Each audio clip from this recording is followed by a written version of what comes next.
Good morning class third. आज हम हिंदी का पाठ 4 पढ़ेंगे। ठीक है।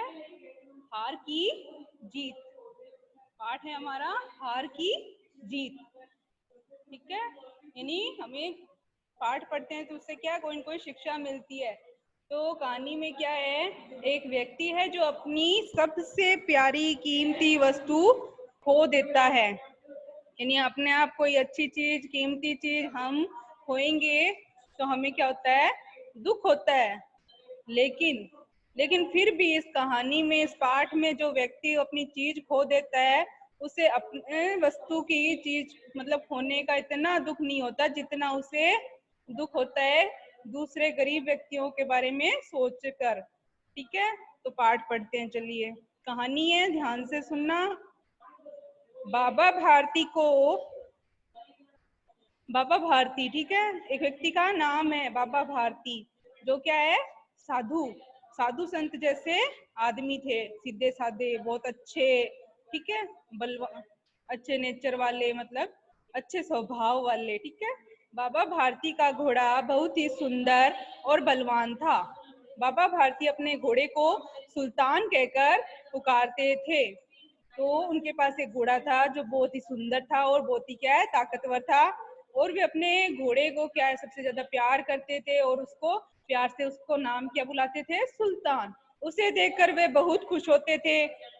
जब तक बाबा भारती सुल्तान पर बैठकर 8-10 मील का चक्कर नहीं लगा लेते थे, तब तक उन्हें चैन नहीं आता था। चैन मतलब आराम, यानी अपने पास कोई चीज होगी तो अपन उसको जब तक काम में नहीं लेंगे, यदि अपने पास साइकिल है तो उसको जब तक अपन चलाएंगे नहीं तो अपने को भी कहाँ आराम मिलता है, नहीं मिलता। तो वैसे ही क्या है, उनके पास घोड़ा था, तो अब घोड़े का वो जब तक चक्कर नहीं लगा लेते, उस पर बैठ कर घूम नहीं आते, तो उनको आराम नहीं मिलता था। वे सुल्तान से बहुत प्यार करते थे। खड़क सिंह उस इलाके का कुख्यात डाकू था। उस इलाके में, यानी जहाँ बाबा भारती रहते थे, जिस स्थान पर, वहां पर एक डाकू घूमा करता था, डाकू। ठीक है। तो डाकू का नाम क्या था, खड़क सिंह। तो जब उसने सुल्तान के बारे में सुना, यानी उसने भी, भाई डाकू को घोड़ा तो चाहिए, डाकू घोड़े पर ही चढ़ के आते हैं जाते हैं ना।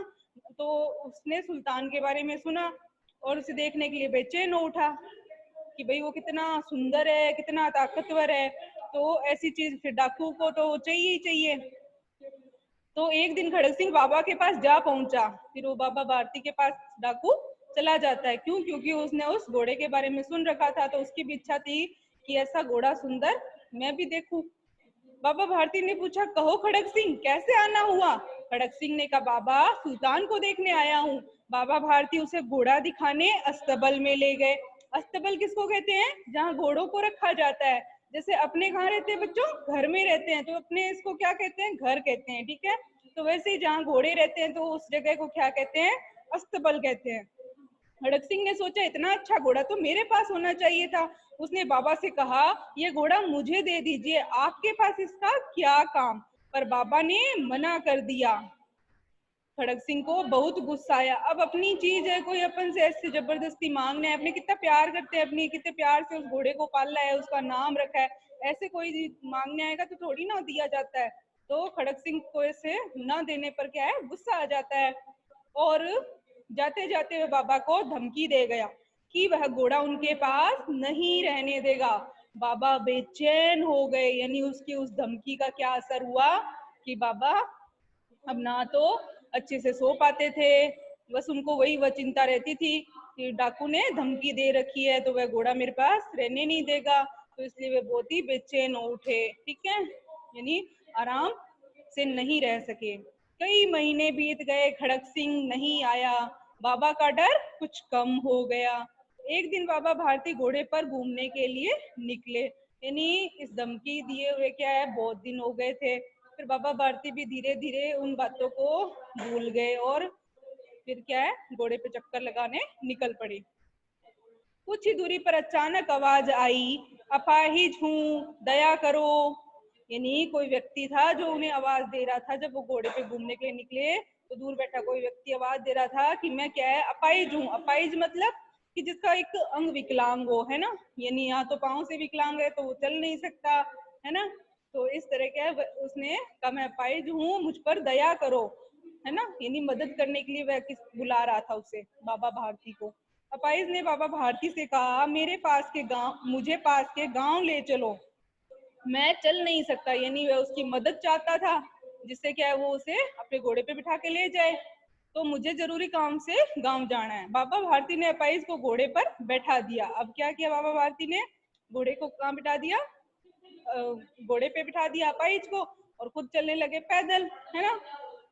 लगाम पकड़कर धीरे धीरे चलने लगे। अब लगाम क्या होता है, जो घोड़े के मुंह से लेकर जो रस्सी बांधी जाती है गले से, उसे कहते हैं लगाम। तो उस लगाम को पकड़कर बाबा भारती अब धीरे धीरे आगे चलने लगे, और तभी अचानक उन्हें झटका लगा और लगाम हाथ से छूट गई। यानी उस डाकू ने क्या है, उस घोड़े को भगा लिया था, जिससे क्या है वह लगाम भी हाथ से बाबा के छूट गई थी, और वह क्या है तेजी से जाने लगा। बाबा भारती ने देखा कि अपाहिज घोड़े की पीठ पर तन कर बैठा है। तो उसने सोचा, इसको, ये तो अपाहिज था, ये ऐसे घोड़े पे तन कर कैसे बैठा है, बिल्कुल, है ना। तो घोड़े को लिए भी जा रहा है। तो वह अपाहिज डाकू खड़क सिंह था। बाद में उसे देखा तो पता चला कि वह अपाहिज नहीं, वह तो कौन था, डाकू खड़क सिंह था। यानी उसे धोखा देकर वह उससे घोड़ा छीन कर लेकर भाग रहा था। बाबा भारती ने चिल्ला कर कहा, ठहरो खड़क सिंह। खड़क सिंह ने कहा, मैं ये घोड़ा वापस नहीं दूंगा, अब यह मेरा है। बाबा भारती ने कहा, मुझे घोड़ा नहीं चाहिए, परंतु इस घटना के बारे में किसी को बताना मत, क्योंकि लोग इस घटना के बारे में सुनकर किसी गरीब अपाहिज की बात का विश्वास नहीं करेंगे और न ही किसी की मदद करेंगे। बिल्कुल सही बात है बच्चों, कि यदि ऐसी घटना लोगों को पता चलेगी कि कैसे अपाहिज बनकर, है ना, उसकी कीमती वस्तु उससे घोड़ा छीन लेता है, मतलब दया की तो कोई बात ही नहीं रही। यानी आज के जमाने में हम ऐसे किसी पे दया करेंगे और वो हमसे फिर धोखा देकर जब छीन लेगा, हमें, हमारे दिल को कितनी ठेस पहुंचती है, कितना दुख हमको पहुंचता है उससे का, है ना। तो हम ऐसा धोखा खाकर क्या हमारी इच्छा होएगी कि हम फिर कभी किसी की मदद करें, किसी दूसरे की सहायता करें? ऐसा जिंदगी में होने के बाद हमारी दोबारा किसी की सहायता करने की क्या है, हिम्मत भी नहीं होती।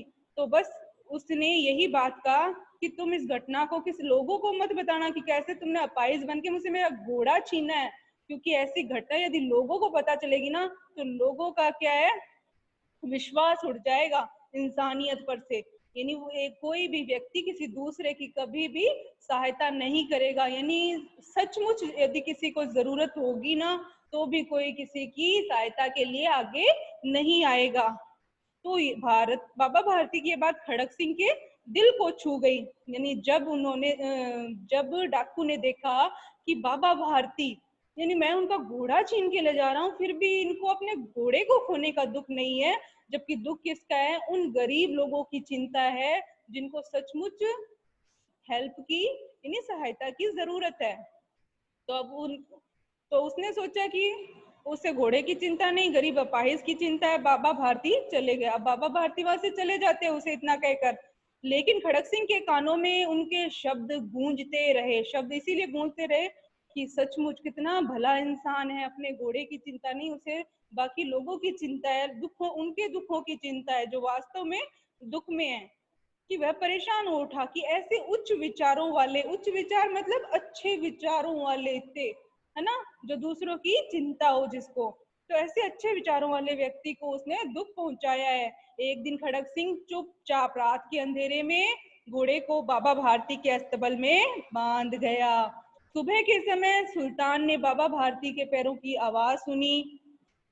तो जब ये बातें उसके कान में गूंजती रहती है कि कितना अच्छा इंसान था वो, कितना भला आदमी था, है ना, ऐसे भले आदमी को मैंने ठोस पहुंचाई है, मैंने उसका दिल दुखाया है उसका घोड़ा लेकर के, तो इससे क्या है, उसका मन भी परिवर्तन हो जाता है। किसका, डाकू का मन परिवर्तन हो जाता है, यानी बदल जाता है, और वह उसके घोड़े को रात के अंधेरे में उसके अस्तबल में वहीं वापस बांध के चला जाता है। और जब सुबह, जब वह गेट खोल के, अपना दरवाजा खोल के आने लगता है, कौन, बाबा भारती, बाबा भारती जब अपने अस्तबल की तरफ आने लगते हैं, तो जैसे ही वह सुल्तान अपने मालिक के पैरों की आवाज को सुनता है ना, सुल्तान यानी घोड़ा, तो जैसे ही वह अपने मालिक यानी बाबा भारती के पैरों की आवाज सुनी, तो वह हिन हिनाने लगा। यानी मालिक की आवाज सुनेंगे तो जो उनकी आवाज होएगी वह उसी आवाज में उसको पुकारेंगे अपने मालिक को। हिनहिनाने लगा। घोड़े की हिनहिनाहट सुनते ही बाबा भारती की खुशी का ठिकाना नहीं रहा, क्योंकि वह बहुत ही उससे प्यार करता था, उसके बिना नहीं रह सकता था। तो वह भी बहुत खुश हुए अपने घोड़े को अपने घर वापस देखकर। तो वह खुशी से दौड़ते हुए अस्तबल पहुंचे और सुल्तान से लिपट गए। यानी इतने ज्यादा वे खुश हुए सुल्तान को पाकर, क्योंकि सुल्तान सुल्तान क्या था, सुल्तान उनके लिए बहुत कीमती था। ठीक है, उसके बिना वे रह नहीं सकते थे, उससे बहुत प्यार करते थे। ठीक है, तो अपन ने देखा बलवान, घोड़ा क्या था, बलवान। बलवान मतलब ताकतवर। ठीक है, और सेकंड नंबर अपन ने देखा अस्तबल। अस्तबल किसको कहते हैं, मैंने आपको बताया, जैसे अपने घर में रहते हैं वैसे घोड़ों के रहने का स्थान क्या होता है, अस्तबल। ठीक है, थर्ड हमने देखा कि कुख्यात। कुख्यात, कुख्यात किसके लिए आया है, यहाँ पाठ में कुख्यात आया है डाकू खड़क सिंह के लिए। तो डाकू खड़क सिंह कुख्यात है ना। एक तो होता है प्रख्यात। प्रख्यात मतलब तो बहुत फेमस चीज, बहुत ही प्रसिद्ध, है ना, जिसको सबको ही पसंद करे। और एक जो ना पसंद करे, यानी कुख्यात मतलब कि जो बदनाम हो। ठीक है, पसंद ना हो मतलब बदनाम व्यक्ति के लिए आया है। तो बदनाम व्यक्ति मतलब यहाँ कौन था, घोड़ा छीन के ले जा रहा था, डाकू खड़क सिंह था, जानते हैं हम सब। ठीक है, तो अब पूछा जाए कि सुल्तान कौन था, तो सुल्तान एक घोड़ा था, बहुत ही सुंदर, है ना, बाबा भारती का। खड़क सिंह बाबा भारती के पास क्यों गया था, खड़क सिंह डाकू था, उसने उस घोड़े के बारे में सुन रखा था, है ना, कि वो कितना बलवान है, कितना सुंदर है। तो उसे भी इच्छा हुई कि मैं भी वह देखूं, और उसे पाना भी चाहता था वह। तो अपाइज ने बाबा भारती के साथ क्या किया था, उसको धोखा देके उसका घोड़ा छीन करके ले गया। ठीक है, थैंक यू।